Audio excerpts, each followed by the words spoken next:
जब हम यहाँ पर ईवीएम पकड़ाया, मैं उसका विरोध किया। उसके बाद ईवीएम यहाँ पूरे बक्सा निकला रोड पर, और यहाँ पर उसके बाद हम यहाँ पर हम पर लाठी चार्ज करवा। सासाराम रोहतास में ब्रजगिरी मतदान केंद्र में गणना केंद्र में वोट चोरी करते हुए पकड़ी गई गाड़ी आप सभी देख सकते हैं।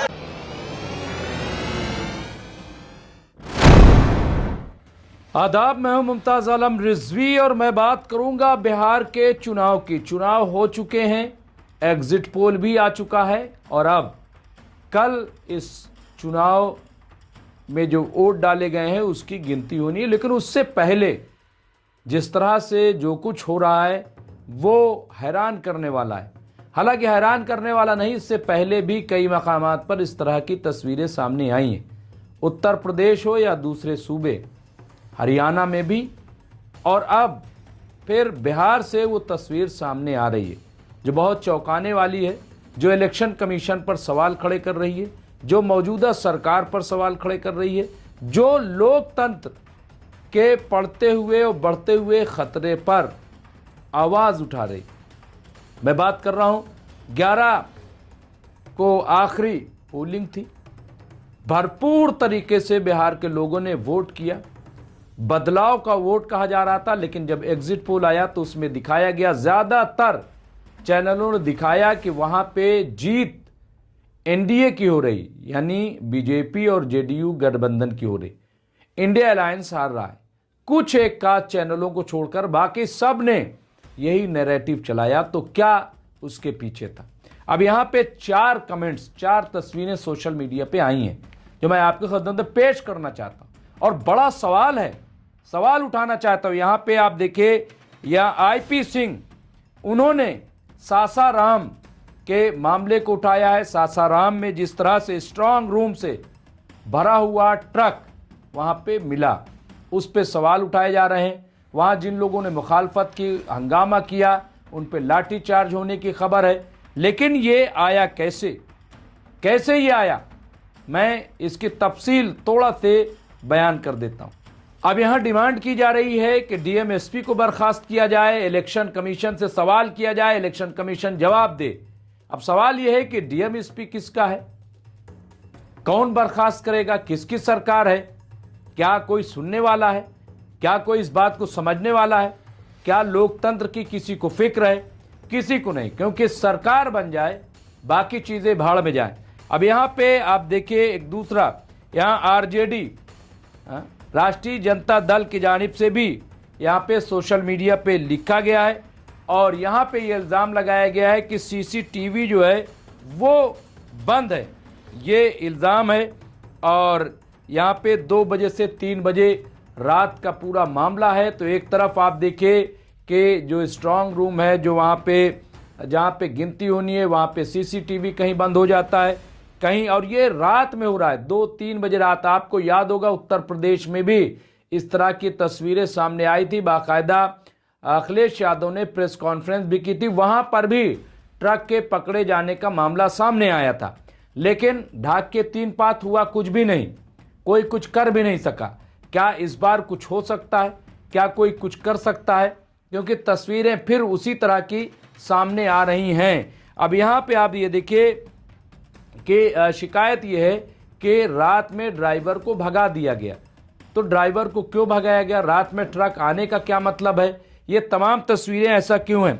इसके अलावा तेजस्वी यादव जो अपोजिशन लीडर हैं, जो आरजेडी के लीडर हैं और जो मुख्यमंत्री के भावी उम्मीदवार हैं, उन्होंने भी मुजफ्फरनगर स्ट्रांग रूम का मामला उठाया और कहा कि यहाँ का कैमरा बंद किया गया है। तो कैमरा क्यों बंद है, क्यों बंद किया गया है, क्यों इस तरह की घटनाएं हो रही हैं, क्यों ये सब लिखा जा रहा है? और अब ये देखिए कि उन्होंने जो एक बहुत बड़ी बात की है और जो बात होनी चाहिए, उन्होंने कहा कि दरअसल देश को रक्षा और सुरक्षा में उलझा दिया गया है।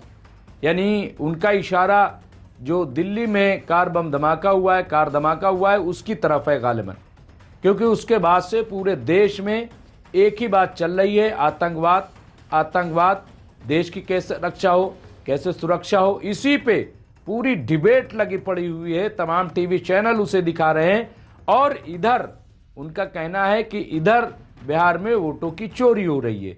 ये उनकी एक तरह की शिकायत है। तो इस पे कौन तवज्जो देगा? हालांकि उन्होंने वार्न किया है कि बिहार के लोग तैयार हैं, लेकिन कुछ नहीं होता। अगर कल ईवीएम खुलता है और उसमें कुछ होता है तो कोई कुछ नहीं कर पाएगा। ईवीएम से निकले हुए वोट ही सही माने जाएंगे, ना कोई अदालत कुछ कर पाएगी, ना कोई सरकार कुछ करेगी, इसमें कोई कुछ नहीं कर पाएगा। 2-4 दिन चीख चिल्लाहट होगी, उसके बाद टाएं टाएं फिश, सब अपने अपने रास्ते, 5 साल का फिर इंतजार, यही होगा। इसके अलावा कुछ होने वाला नहीं है। तो क्या किया जाए इस टाइम? जो एक हंगामा है, सवाल ये है कि कोई करे तो करे क्या। इसी तरीके से कंचना यादव ने भी चुनाव आयोग को कहा है कि क्या ये डकैत आयोग है। ये उन्होंने इल्ज़ाम लगाया और वो इसी बुनियाद पे, क्योंकि ट्रक जिस तरह से लाए जा रहे हैं, जिस तरह से जो हालात हैं वो अच्छे नहीं हैं। तो ये जो सूरत हाल है, अलग अलग तरीके की तस्वीरें आ रही हैं। क्या ये माना जाए कि लोकतंत्र में कोई किसी की सुनने वाला नहीं? क्या ये जो आवाज़ें उठ रही हैं, जिस तरह की तस्वीरें सामने आ रही हैं, हाँ, जो एक हंगामा यहाँ पे खड़ा है, आप बताइए, शोर है। आप एक वीडियो देख लीजिए, मैं एक वीडियो पहले दिखाता हूँ। जब हम यहाँ पर ईवीएम पकड़ाया, मैं उसका विरोध किया। उसके बाद ईवीएम यहाँ पूरे बक्सा निकला रोड पर, और यहाँ पर उसके बाद हम पर लाठी चार्ज करवा। सासाराम रोहतास में ब्रजगिरी मतदान केंद्र में गणना केंद्र में वोट चोरी करते हुए पकड़ी गई गाड़ी आप सभी देख सकते हैं। जितने भी राजद कार्यकर्ता समर्थक हैं, सभी भाइयों से निवेदन है, मतगणना केंद्र पर मजबूती के साथ आप लोग डटे रहे। ये ट्रक देखिए, ये 3 घंटा पहले ये ट्रक अंदर गई है और इस ट्रक में बॉक्स भरी हुई थी, हम खुद देखे थे। तो ये आपने वीडियो देखा, थोड़ा सा वीडियो है लेकिन हंगामे वाला वीडियो है। आप देखिए, ये यूं ही तो हंगामा नहीं है। अगर एक ट्रक है, भले ही एक ही ट्रक है, मैं और की बात नहीं कर रहा हूं, लेकिन क्यों है, क्या वजह है, इसके पीछे क्या खेल है? आखिर इलेक्शन कमीशन जवाब क्यों नहीं देता? क्यों वो मौन हो जाता है? क्यों चुप हो जाता है? क्या इस तरह से लोकतंत्र चलेगा, लोकतंत्र बचेगा? संविधान की बात करते हैं, देश की बात करते हैं, लेकिन ये देश को तोड़ने वाली बात, देश को खंडित करने वाली बात है। ये आतंकवाद से कम बड़ी घटना नहीं है। अगर इस तरह से वहां पे ईवीएम पहुंचाए जा रहे हैं, इस तरह से स्ट्रांग रूम के साथ खेल हो रहा है, ये क्या समझ रहे हैं आप? ये भी उसी कैटेगरी में आएगा। ये लोकतंत्र के साथ गद्दारी है, देश के साथ गद्दारी है, अवाम के साथ गद्दारी है। और इस पर भी मैं समझता हूं कि अवामी सतह पर अवाम को इस पे उठ के बोलना चाहिए, उनको खड़े होना चाहिए कि आखिर ऐसा क्यों हो रहा है। हमने वोट किसी को दिया, वोट कहीं पे जाएगा। जिस वक्त चुनाव हो रहा था उस वक्त भी ये आवाज उठी थी कि जब लोग वहां पे पहुंचे तो मालूम हुआ पहले ही वोट पड़ गया। क्यों पहले वोट पड़ जाता है? क्यों उसको नहीं चेक किया जा रहा है? क्यों ये कोई छोटी बात है? अगर एक वोट, अभी मैंने देखा कि इलेक्शन कमीशन की तरफ से एक शख्स के 7 वोटर आईडी कार्ड पहुंच गए। कैसे पहुंच गए 7 वोटर आईडी कार्ड? पहुंचाने वाला कौन था? तो ये तमाम ऐसी बातें जो डाउट पैदा करती हैं, शक पैदा करती हैं, इस सब पे बोलने की जरूरत है, बात करने की जरूरत है। और हमें उम्मीद है कि इस पे बात होगी और इसमें तमाम पार्टियों को मुत्तहिद होकर के आवाज उठाना चाहिए। महाराष्ट्र की शिकायत थी, हरियाणा की शिकायत थी, इससे पहले उत्तर प्रदेश की शिकायत थी, अब बिहार की शिकायत आ गई। ऐसे में तो चुनाव के कोई मान ही नहीं होंगे।